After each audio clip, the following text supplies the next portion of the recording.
pick up their trail with a chopper, run them down, grab those hostages, and bounce back across the border before anybody knows we were there. Let's screw with the TV people. The problem was the heat, man. The heat's killer. I remember at times John just sitting on the ground with his head in his hands. Like, what the hell have I gotten myself into? For every shot, there's 6, 8, 10 passes of things. So this was our day. It was like 14 hours of work. It was a real boot camp. Pure hell. I got to go back 15 years and relive everything, except this time to enjoy it and not worry about having to die.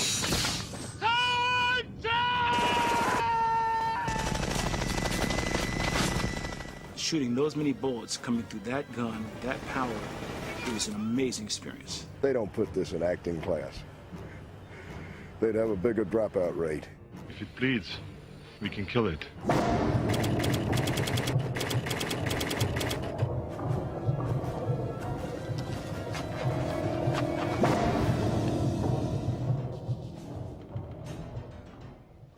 We had an idea about doing a story about a brotherhood of hunters who came from another planet to hunt all kinds of things, but we realized very quickly that wouldn't work very well, so we picked one hunter who was going to hunt the most dangerous species, which had to be man, and the most dangerous man was a combat soldier.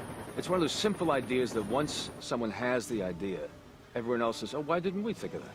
It was a spec script.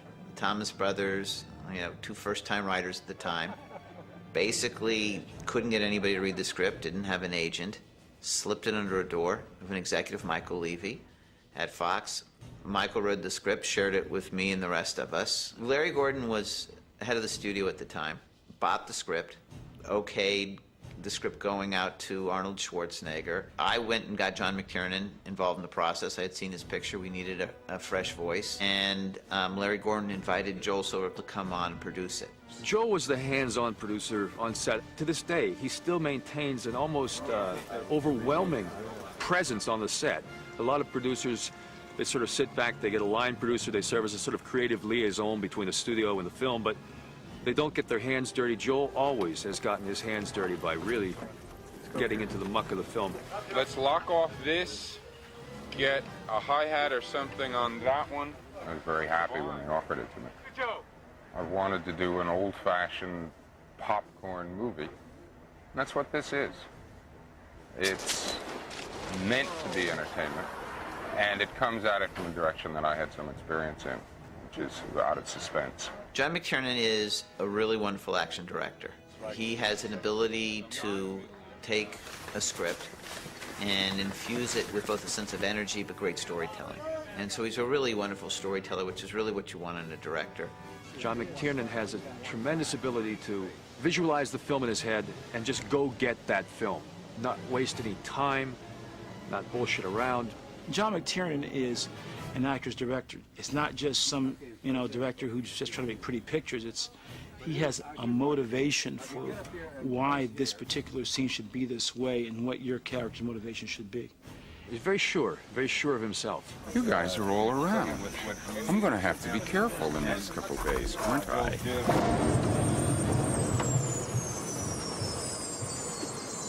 I always wanted to do a film like The Wild Bunch or The Magnificent Seven or something like that, where a team of guys work together, and rather than relying just on yourself. And it's much more realistic. But each one of those guys are very powerful guys. They're not only just great actors, but they're physically very strong, they're very well experienced, and they're equals of mine. You son of a bitch. There are very few people who can be the counterweight to Arnold. What's the matter? The CIA got you pushing too many pencils? Make it easy on yourself, Dutch.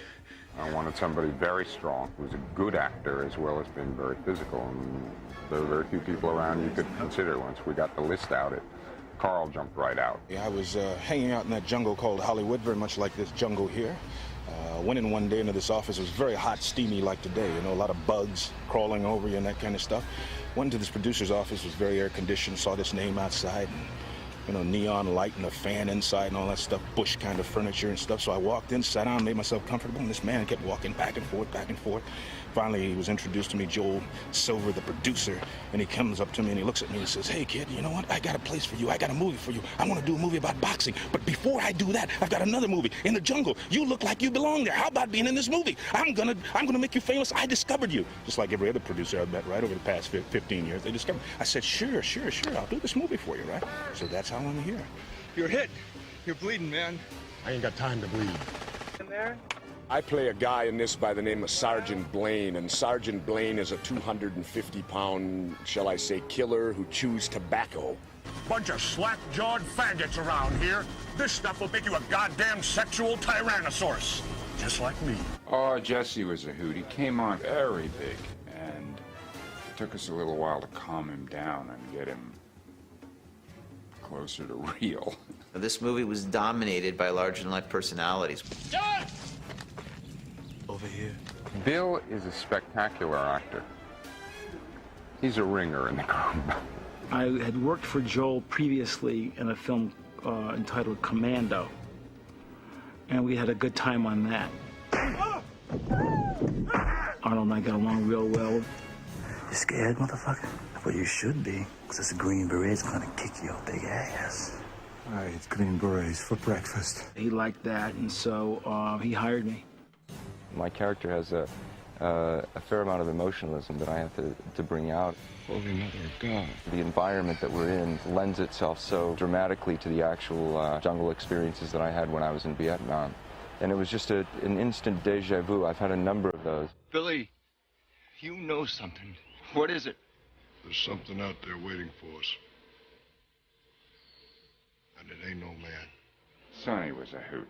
The insurance company wouldn't let us hire him unless we got a bodyguard for him.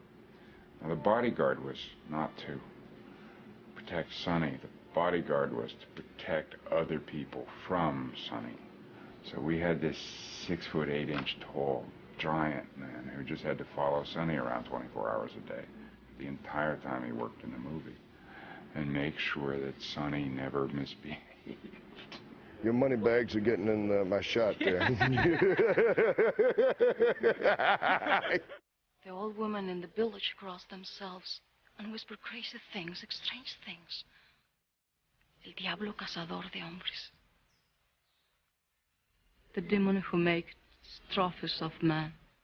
I never say a word to Elpidia because her own intuitions are so good. She knows much more about the character than I do. Elpidia is a surprise, a delightful one. And go back up, Shane. See if you can get your head square out so you can look straight down. Predator was sort of concurrent with this other movie that I had done, Lethal Weapon, that I'd written. So does it look like blood? Joel had asked me, do you want to do a draft of Predator? The studio's scrambling, and they'd like to kind of get a different version. I didn't want to, but he said, well, you just come down to Mexico with us anyway. We'll put you in a movie. So the idea was hatched. We'll hire him as an actor, and when he's there, stuck in Mexico, we'll give him the script and we'll make him rewrite it. So you cooked up a story and dropped the 6 of us in a meat grinder. I did nothing on the script. It turns out what the studio did, as they always do, is they took the original draft and just shot that. They go all the way around the circle. They get 7 different writers to do a version, and then they'll go back to the original draft. Well, all the way through this, I was stealing a Robert Altman technique of, if you can, get actors who can bring something to the table, and then turn them loose. I keep my mouth shut about it, but I actually came from theater. So I like actors. Studio executives think that what they want was guys who love cars and guns and stuff like that. We got to get a guy who loves cars and guns to do an, quote, action movie. So I would sort of hide the fact that I maybe ever knew anything about actors or that I liked them or anything like that. Cars and guns, love cars. It was one thing that John McTiernan was real on target with in regards to bringing us down here a week prior, and it helped out immensely. We brought in a military trainer with them. Oh, we had Gary Adolph Goldman. I nicknamed him Adolf. It was a typical training for the way that Army soldiers move in the jungle, the way they deliver hand signals to one another. Joel said, hey, Bill, how'd you like to go down and spend 8 weeks in Puerto Vallarta? And we thought, oh, this will be cool. We'll go learn to be like soldiers, kind of move like soldiers. Actually, it was kind of miserable and awful, and I got bee stung, and I got this and that. So their rehearsal period was, see you guys, you report to the truck in the morning, we're driving you 20 miles out, and you walk back. Gary really, in my mind, made a lot of things work that weren't in script necessarily, but we had a real feeling and a sense of camaraderie and what we were after, and also a sense of the how to do. You know, with a really realistic selection of guns and a really good weapons advisor and a good military advisor, you know, it lent an additional sense of realism. We had to take in 1 week and teach these guys how to make themselves look like combat veteran special forces soldiers. Jesse was a Navy SEAL. He didn't need the training. He cakewalked through the training because he's such a tough guy, you know. I'll put it this way, I wouldn't want to go in real with these guys, but I'll definitely do a film with them. I know Jesse voiced that opinion a couple of times. I don't agree with that. First morning I was there, Arnold says, hey, we're going to go to the gym and work out. There was a subtle sort of competition, I think. Get up at 4 in the morning because you want that pump, but you don't want the other guys to see you getting that pump, because when you walk onto the set, you know, and you look that good, it's got to be natural. You can't work out that hard. You know, nobody does. God just blessed you, you know. And so at 5:30 in the morning, Arnold's knocking on my door going, get up, we're going down to work out. And they would run for an hour and a half. Just run the hills of Puerto Vallarta. So I get up, go downstairs with them to work out, and they proceed to torture me. They work out for another 20, 30 minutes. They eat breakfast and get on the bus and go up into the interior. Arnold's going, more reps, more. You know what I mean? He goes, what are you, a wussy? Pick up that weight. After we finished work, they would come back, I'm not exaggerating, and run another hour and work out for another hour, eat, and then go to bed. Every once in a while, you know, you'd walk in there, of course, and there'd be another guy or 2 guys over in the corner pushing some iron, and, you know, I did it a couple of times. You know, I walked in there and said hi to them and looked around and said, what are you guys doing? And wow, man, you guys are really working hard. And walk out, go find a place to get some coffee, wait till they're gone, and then go in after they're gone, you know. Give nothing away. Give nothing away. Well, 2 hours later, I couldn't move. I was completely unable, stiff, whatever, but not been more pain in my life. Arnold was taking great pleasure from this. The biggest thrill for me was when we hit wardrobe, and I happened to view Arnold's wardrobe tape, and when my arms taped out 1 inch bigger than Mr. Olympia's, that made Jesse Ventura feel pretty good. Well, I'm very happy about that, because then my joke worked. Because I told the wardrobe department they should tell him that, so I can bet him a bottle of champagne afterwards when he comes to the gym. He came to the gym 2 days later and he says, you know something, Arnold? We should measure our arms. Who has bigger arms? I said, of course we should. I said, let's bet a bottle of champagne. He says, of course we should. And then we measured it and my arm was 3 inches bigger than his. What the fuck? And he lost a bottle of champagne. So, I mean, you know, the psycho trips, they work on everybody, and bodybuilders and also on wrestlers. It was good. Seen some badass bush before, man, but nothing like this. I hear ya. This shit's something. Makes Cambodia look like Kansas. Well, in an action movie, geography is tremendously important. Physical proximity or physical relationship is often at the center of a physical conflict. We've spent whole days working on hillsides that were, you know, like this. Oh, and I'm still walking around with a nearly broken wrist. I was climbing looking for a camera position, and the tree I was on broke and dropped me on my head.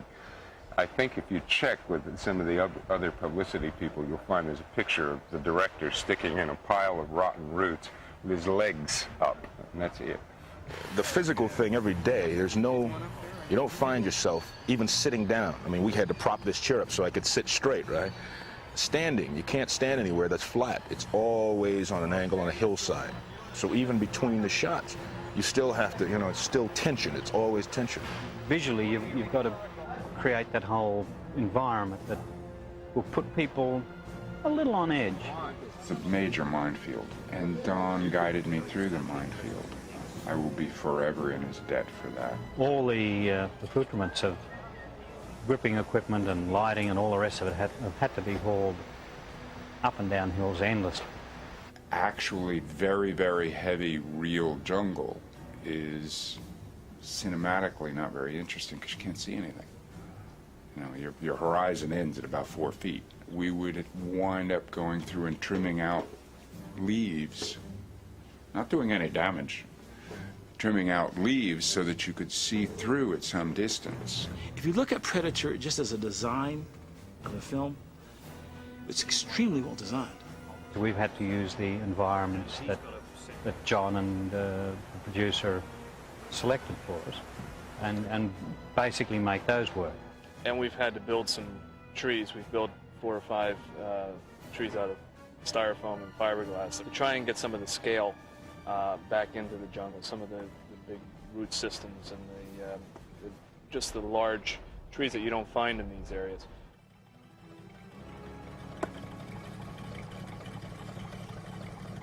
Shooting the raid on the guerrilla encampment was a long, meticulous process.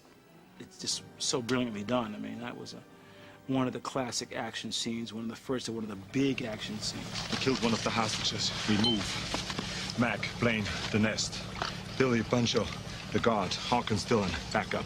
As soon as they're set, I hit the fuel dump. Yeah, the challenge for me was conceptually, as far as the scope of the stunts, to what magnitude. Every stunt's been done, every application has been done. To me, it was come up with something new.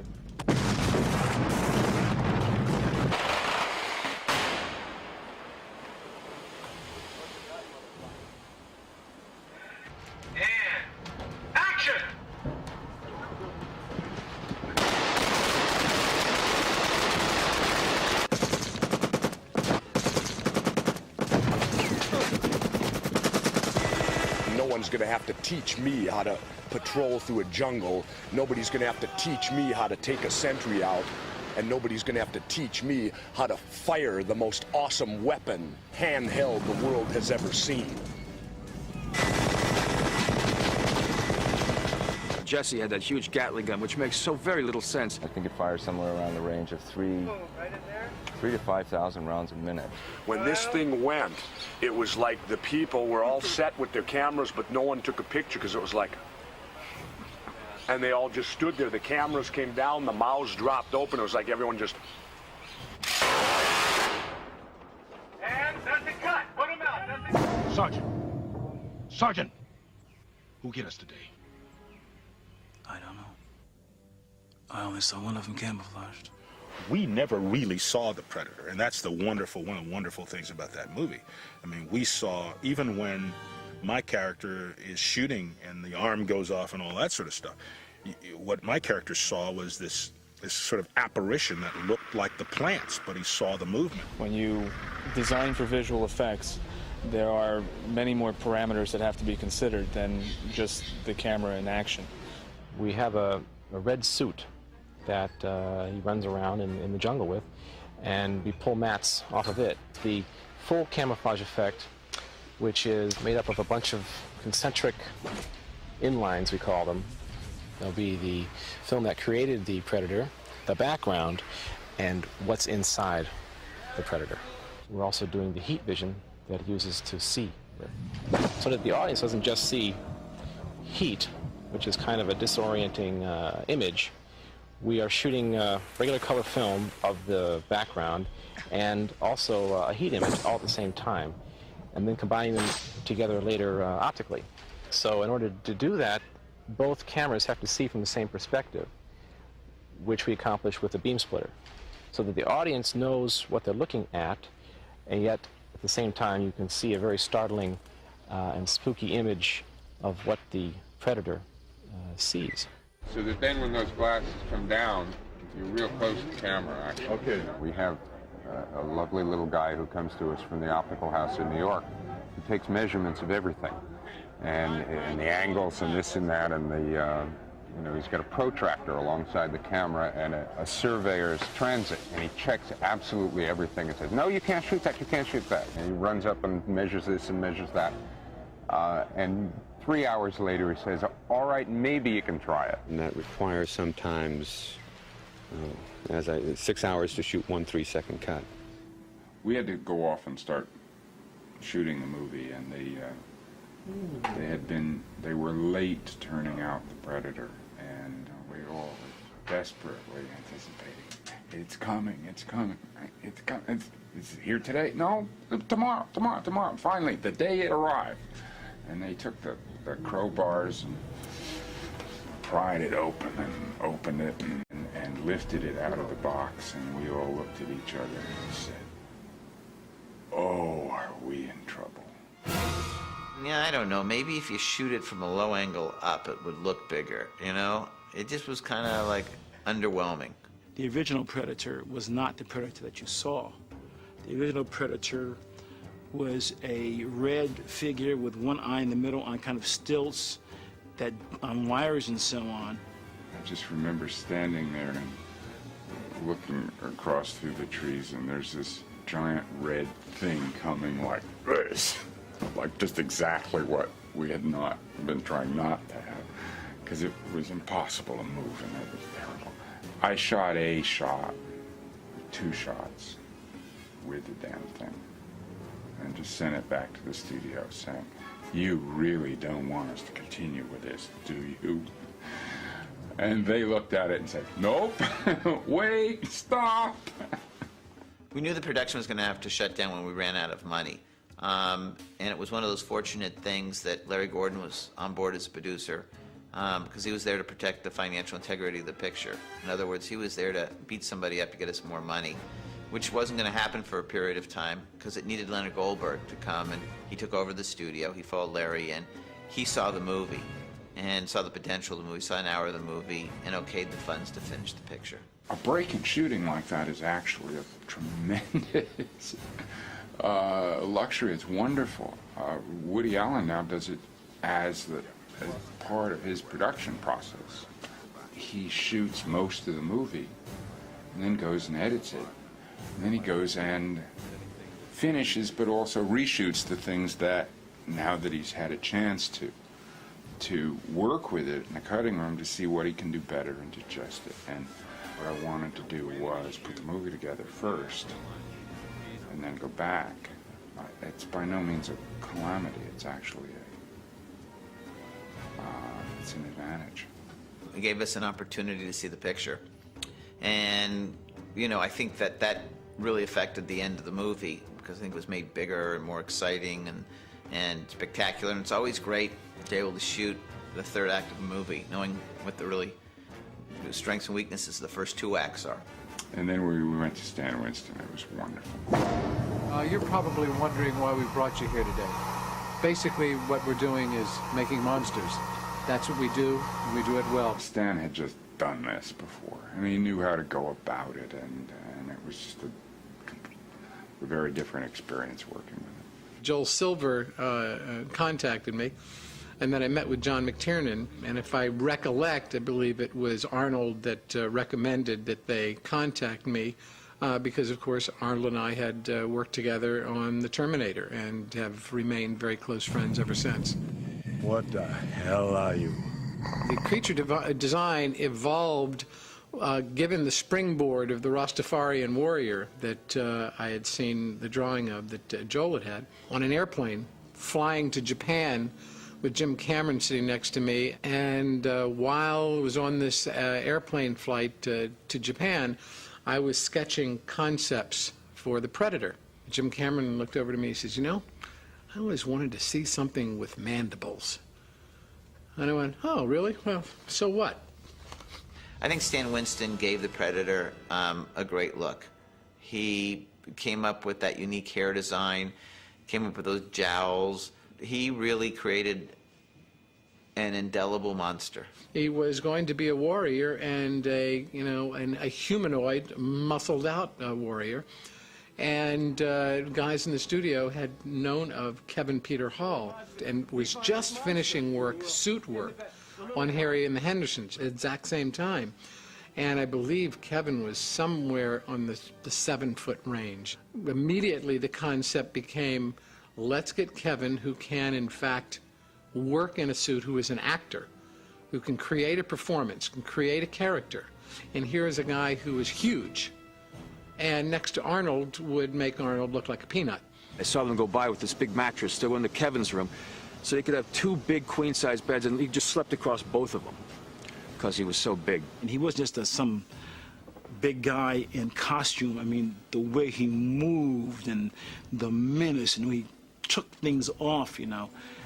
I just thought he was totally brilliant. The design of this Predator is really wonderful, and the concept of the character and the hunting down Arnold is fun. So there's already the incentive to get into it because, you know, you're going to be going after Arnold Schwarzenegger. But on top of all of that, there's creating a personality that the audience can relate to, you know, because without it, then it's just something from somewhere else. Whereas this is a real conflict, and it's real important in this movie that the audience get a sense of who Arnold is and a sense of this evil force that is chasing him down. Because he suffered so long in the damn suit, I had to make sure that he got his face actually on screen. What the? I've always wanted to play a heavy, and this is an excellent heavy. It kills for pleasure. He was skinned alive! It hunts for sport. Just kill me us one at a time. But this time, if it bleeds, we can kill it. It's picked the wrong man to hunt. Arnold Schwarzenegger, Predator. Rated R. Now playing in theaters everywhere. I saw it in the theater in Westwood opening night, premiere, and it was like people were cheering. People loved the movie, and it did really well, and it had a really big opening night. It was the #1 film that weekend. My mother walked out. Now, and it's funny, my mother didn't walk out during all the pussy jokes. You know, she was not offended, but she couldn't. When my character ran into the jungle and she knew that I was about to get killed, she couldn't watch, she had to leave. I believe the original budget of the movie was $18 million. When you look back, that's not a lot of money, because an action movie today, if you can do it for $50 million, you've done a great job. The official tab on this movie is that it has lost more than its original cost. Well, I gotta be honest. I got a net points check about 2 weeks ago from the studio on the movie, so it seemingly has broke even. We had no idea that the film would be so well remembered 15 years later. To this day, all the things I've ever done, people talk about. Just today, I was talking to some guys, and one of the business guys was talking about. He had met me. He says, "Predator." I mean, the first thing he said. I mean, he doesn't say Bill Duke. He says Predator. The strength of those characters is what draws us back. There's something about the characters that resonate for us. And, you know, 15 years later, I guess those characters still resonate for a lot of people. I don't think the idea is dead even. They did a sequel, of course. You still see Predator t-shirts. It's a classic. It set a standard.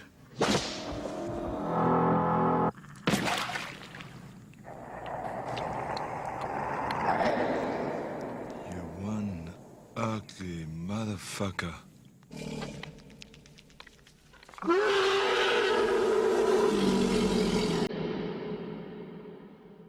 You're one ugly motherfucker.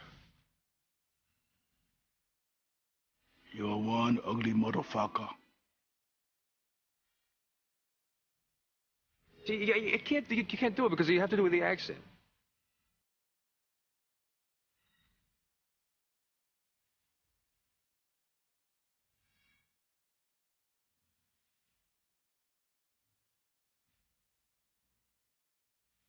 You're one ugly motherfucker. You're one ugly motherfucker.